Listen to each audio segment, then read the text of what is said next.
মাত্র গণ অভ্যুত্থান দিবসের একদিন আগে আজও হেলমেট মাথায় দিয়ে কিছু গুন্ডা আবারও পৈশাচিকতা করার জন্য রাস্তায় নেমে এসেছে।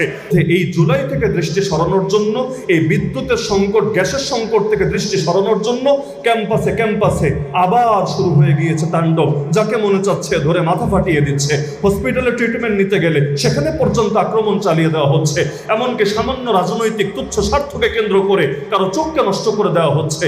জুলাই তো এজন্য আসে নাই যে এক সরকার গিয়ে জাস্ট আরেক সরকার ক্ষমতায় বসবে, বরং জুলাই তো এজন্য এসেছিল আর কোনো মায়ের বুক খালি হবে না, আর কারো চোখ থেকে অশ্রু ঝরবে না, আর কাউকে রাতের বেলা হাঁটতে গেলেও ছিনতাইয়ের শিকার হতে হবে না, আর কাউকে পথে ঘাটে জুলুমের শিকার হতে হবে না। অথচ পরিবর্তনটা আসলো কোথায়? দেখা যাচ্ছে এখনো পর্যন্ত দেশের মানুষ মাঝে মাঝে আফসোস করে বলছে, বিগত দিনেই তো ভালো ছিলাম, লাভটা কি হলো এত রক্ত দিয়ে? তাহলে আমি মনে করি যতদিন পর্যন্ত অন্ধকারের জায়গায় আলো না আনা যাবে, এক অন্ধকারের দ্বারা আরেক অন্ধকারের সংশোধন কখনোই হবে না, হওয়া সম্ভব না। ওয়াকুল জা আল হক ওয়াজাহাকাল বাতিল ইন্নাল বাতিলা কানা যাহুকা। তুমি বলো হক এসেছে, বাতিল দূর হয়েছে। নিশ্চয়ই বাতিল দূর হওয়ারই ছিল। আমার নবী যেই সময় সমাজে এসেছিলেন, সমাজ বিপ্লব ঘটিয়েছিলেন, সেই সময় পৃথিবীতে দুইটা সুপার পাওয়ার ছিল। একদিকে ছিল রোম, আর একদিকে ছিল পারস্য। রোমকদের ছিল নির্দিষ্ট আদর্শ, পারসিকদের ছিল নির্দিষ্ট আদর্শ। ওই আদর্শগুলোই যদি মানবতার মুক্তির জন্য যথেষ্ট হতো, আমার রাসূলকে নতুন বিপ্লব ঘটাতে হতো না, নতুন করে পৃথিবীতে এত লড়াই, এত রক্তক্ষয়ী সংগ্রাম করার কোনো প্রয়োজনই হতো না। আমার নবী এবং তার সাহাবীরা, যাদের এক এক ফোঁটা রক্ত আমাদের সকলের রক্তের চাইতে দামি, তারা রক্ত দিয়ে একটা বিপ্লব এজন্যই ঘটিয়েছেন যে রোমকদের আদর্শে আমাদের মুক্তি নাই, পারসিকদের আদর্শে আমাদের মুক্তি নাই, মার্কিনীদের আদর্শে আমাদের মুক্তি নাই, চায়না রাশিয়ার আদর্শে আমাদের মুক্তি নাই, ইন্ডিয়ার দালালিত আমাদের মুক্তি নাই, মানব রচিত কোনো কিছুতে আমাদের মুক্তি নাই। আমাদের মুক্তি একমাত্র রব্বুল আলামিনের আদর্শ অনুসারে। যাদের দিলে আল্লাহর ভয় নাই, যারাই আসুক না কেন ক্ষমতায়, যারা আল্লাহর ব্যাপারে সৎ না, তারা আল্লাহর বান্দার ব্যাপারে সৎ হবে, এটা আশাও করা যায় না। এজন্য হাদিসে বলা হয়েছে সবচাইতে বড় চোরকে যে নামাজে চুরি করে। কেন? নামাজে চুরি করলে পাবলিকের কি ক্ষতি? কেউ যদি নামাজ ঠিকভাবে না পড়ে, তার দ্বারা অন্য মানুষের ক্ষতিটা কি আমাকে বোঝান। কিন্তু হাদিসে তো এটাই বলা হলো সবচাইতে বড় চোর যে নামাজে চুরি করে, রুকু ঠিকভাবে করে না, সাজদা ঠিকভাবে দেয় না, অন্য বিধান ঠিকভাবে পালন করে না। এখান থেকে শিক্ষা কি? আমি এটাই বুঝি আমার ক্ষুদ্র জ্ঞানে। এখানে শিক্ষা হলো যে আল্লাহর সঙ্গেই সৎ না, সে আল্লাহর বান্দার সঙ্গে সৎ হবে, এটা আশাই করা যায় না। এজন্যই আমার আগে তো আলোচনা করছিলেন, যিনি আগামী দিনে কাউন্সিলর প্রার্থীও বটে, যে আল্লাহ তাআলা সরকারের দায়িত্ব আলোচনা করতে গিয়ে কোরআনে যে 4টা দায়িত্বের কথা বলেছেন। আল্লাহ বলেন যে আমি আমার বান্দাদেরকে পৃথিবীতে ক্ষমতা দিলে তারা 4টা দায়িত্ব পালন করবে। 1 নম্বর আর 2 নম্বর দায়িত্বই চিন্তা করেন না। 1 নম্বর দায়িত্ব বললেন তারা সালাত কায়েম করবে, 2 নম্বর দায়িত্ব বললেন তারা যাকাত আদায় করবে, এরপর গিয়ে বললেন সৎ কাজের আদেশ আর অসৎ কাজ থেকে নিষেধ করবে। তাহলে এই সালাত কায়েমের সাথে দেশ চলার কি সম্পর্ক? যাকাত আদায়ের সাথে অর্থনীতি চলার কি সম্পর্ক? এই সম্পর্ক যতদিন কেউ না বুঝবে, ততদিন পর্যন্ত ইসলামকেও পূর্ণাঙ্গভাবে বুঝতে সক্ষম হবে না।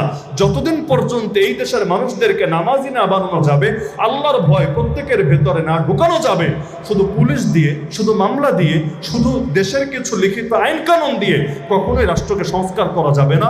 রাষ্ট্র সংস্কার হবে সেদিন যেদিন প্রত্যেকের ভেতরে আল্লাহর ভয় থাকবে। এমনকি আল্লাহ রাসূল যেরকম ভবিষ্যৎবাণী করেছিলেন, এক নারী বিশাল এলাকা পাড়ি দিবে, তার কোনো ভয় কাজ করবে না যে তার ইজ্জতের উপরও কেউ এসে হামলে পড়বে অথবা তার সম্পদ কেউ এসে আত্মসাৎ করবে। এমন একটা বাংলাদেশ যদি আমরা দেখতে চাই, এর জন্য এমন লোকদেরই ক্ষমতায়ন নিশ্চিত করা লাগবে যাদের দিলে আল্লাহর ভয় আছে। আর ব্যক্তি হিসাবে কেউ যদি কখনো পদস্খলনের শিকারও হয়, কিন্তু দল হিসাবে তার আল্লাহর ভয়কে প্রাধান্য দিবে। এবং কেউ যদি আদর্শ থেকে বিচ্যুত হয়, সে যত বড় নেতা হোক না কেন, আল্লাহর দিনকে এবং আল্লাহর দিনের আদর্শকে রক্ষা করার জন্য প্রয়োজনে তাদেরকে বিসর্জন দেবে। আমি মনে করি এরকম দলের কাছেই বাংলাদেশ নিরাপদ থাকবে ইনশাআল্লাহ। আর এছাড়া যত মানুষই আসুক না কেন, স্বাধীনতার পর থেকে তো 1 সরকার না, 2 সরকার না, 3 সরকার দেখা শেষ। এমনকি বিভিন্ন সময় সামরিক বাহিনীর ক্ষমতায়নও দেখা শেষ। কিন্তু দিন শেষে পরিবর্তনটা কোথায়, মুক্তিটা কোথায়? আমি মনে করি জুলাই বিপ্লবকে এখন তো অনেকে বিপ্লব বলতেও লজ্জা পায়, গণ অভ্যুত্থান বলে, আরো বিভিন্ন সুন্দর সুন্দর শব্দ বলে, কেউ জুলাই আন্দোলন বলে। কিন্তু আমি মনে করি জুলাই আসলে একটা বিপ্লবই ছিল। বিপ্লবের একটা আগুন সকলের ভেতর জ্বালিয়ে দিয়েছিল।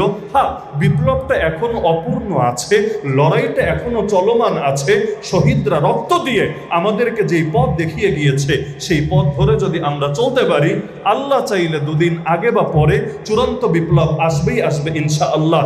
যেই বিপ্লবের পর আর কারো চোখ অন্যায়ভাবে কেড়ে নেওয়া হবে না, আর কাউকে পিটিয়ে মাথা ফাটিয়ে দেওয়া হবে না। যেই বিপ্লবের পর আর কেউ হেলমেট মাথায় পরে পৈশাচিকতা করার সুযোগ পাবে না, এমনকি জনগণের সাথে গুন্ডামি ভাষায় কথা বলার সাহস পর্যন্ত করবে না। আল্লাহ রসুল বললেন, আল জান্নাহ, যদি তোমরা এই শর্ত রক্ষা করো, রবের ব্যাপারে শর্ত এটা রক্ষা করো, একমাত্র তারই আনুগত্য করবা, তারই বিধান মান্য করবা, তার সঙ্গে কোনো কিছুকে শরিক করবা না, আর আমার ব্যাপারে এই শর্ত রক্ষা করো, আমাকে ঠিক সেভাবে নিরাপত্তা দিবা যেভাবে নিজেদের স্ত্রী আর সন্তানদেরকে নিরাপত্তা দাও, তাহলে আল্লাহ তোমাদেরকে বিনিময়ে জান্নাত দেবেন। সঙ্গে সঙ্গে তারা চিৎকার করে বলে উঠলো।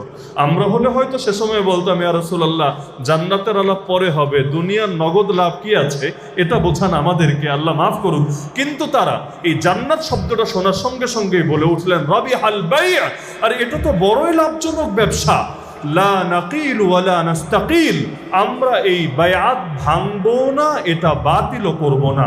আমার আল্লাহ এত খুশি হলেন তাদের এই মনোভাব দেখে।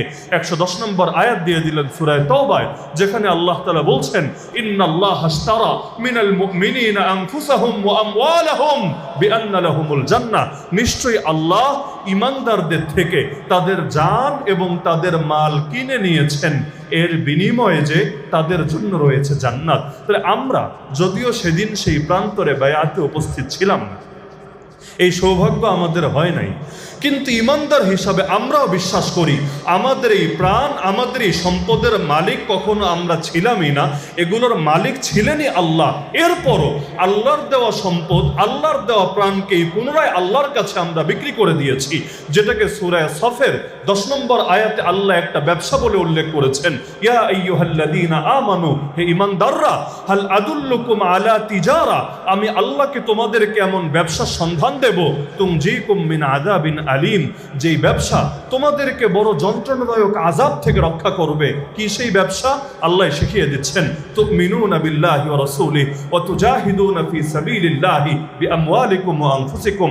সেই ব্যবসা হলো তোমরা ঈমান রাখবা আল্লাহর উপরে এবং তার রাসূলের উপরে, আর জিহাদ করবা আল্লাহর পথে নিজেদের জান দিয়ে আর নিজেদের মাল দিয়ে। যালিকুম খায়রুল লাকুম ইন কুনতুম তা'লামুন, এটাই তোমাদের জন্য কল্যাণকর যদি তোমরা বুঝতে পারো। তাহলে আমরা আল্লাহর সঙ্গে ব্যবসা করতে চাই কি না?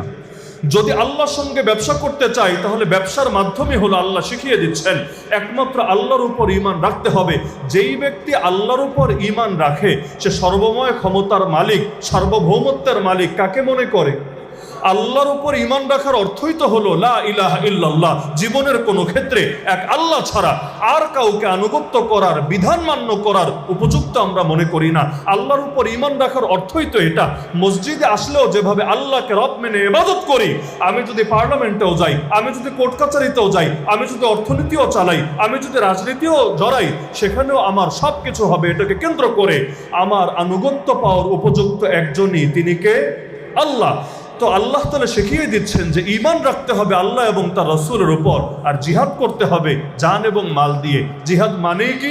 কোরআন আল্লাহ শিখিয়ে দিচ্ছেন আল্লাহর জমিন থেকে ফিতনা নির্মূল করার জন্য এবং আল্লাহর জমিন, আল্লাহর দ্বীনকে বিজয়ী করার জন্য যে লড়াই, সেটাই হলো জিহাদ। ওয়াকাতিলুহুম হাত্তা লা তাকুনা ফিতনা ওয়া ইয়াকুনা আদ-দীনু কুল্লুহু লিল্লাহ। তাহলে ফিতনা থাকবে যতদিন, ফিতনার বিরুদ্ধে লড়াইও লাগবে ততদিন।